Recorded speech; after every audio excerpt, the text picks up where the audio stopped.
വഅദ് കേൾക്കാമെന്നവരോട് ചോദിക്കുകയോ, എത്ര സൂറത്തോതി മക്കള്, എത്ര ആയത്ത് കേട്ടവരാ, പഠിച്ചവരാ, എന്തേ നന്നാകാത്തത്, എന്തേ മാറ്റം വരുത്താത്തത്? അഹങ്കാരികളെ പോലെ ധിക്കാരികളെ പോലെ നടക്കുന്നല്ലോ. അല്ലാഹു ചെയ്തു തരുന്ന അനുഗ്രഹങ്ങൾ മുഴുവനും രണ്ട് കൈ നീട്ടി സ്വീകരിച്ചിട്ട് പടച്ചവനെ മറന്നുകൊണ്ട് നടക്കുന്ന മുസ്ലിമേ, എന്തേ നന്നാകാത്തത്? പ്രായമായില്ലേ ഉപ്പാ, മുടി നരച്ചില്ലേ ഉപ്പാ, രോഗമായില്ലേ ഉപ്പാ, എത്ര ജനാസ കണ്ട വാപ്പാ, എന്തേ നിനക്ക് നന്നാകാൻ പറ്റാത്തത്?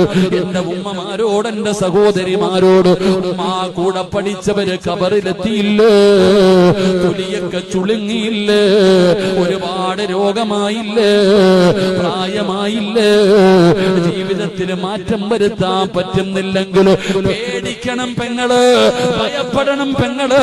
എന്റെ സഹോദരിമാരോട് പറയുകയാ, നിനക്ക് അല്ലാഹനെ കുറിച്ച് ഓർമ്മ വരുന്നില്ലേ? നിനക്ക് മരണചിന്ത കടന്നു വരുന്നില്ലേ? ഖബറും മസ്റയും സിറാത്തും മീസാനും നരകവും നിന്നെ ഭയപ്പെടുത്തുന്നില്ലെങ്കിൽ പേടിക്കണം പെങ്ങള്. നിന്നെ അല്ലാഹു എഴുതി തള്ളി മോളെ. ഫലമ്മാ സാഹു അസാ അല്ലാഹു ഖുലൂബഹും വല്ലാഹു ലാ യഹ്ദിൽ ഖൗമൽ ഫാസിഖീൻ. ചെവി അല്ലാഹു അടച്ചു വെച്ചിരിക്കുകയാ, ഹൃദയം അല്ലാഹു സീല് വെച്ചിരിക്കുകയാ. അതുകൊണ്ട് വാപ്പാ പേടിക്കണം, വാപ്പാ പേടിക്കണം, വാപ്പാ. വഇൻ തദഊഹും ഇലൽ ഹുദാ ഫലൻ യഹ്തദൂ ഇദൻ അബദാ.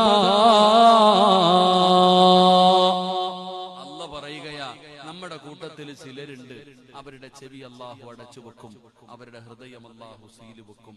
പിന്നെ ഒരിക്കലും അവരുടെ ഹൃദയത്തിന്റെ ഈമാനിന്റെ വെളിച്ചം കേറൂല. അല്ലാഹു നമ്മളെ കാത്തുരക്ഷിക്കുമാറാകട്ടെ.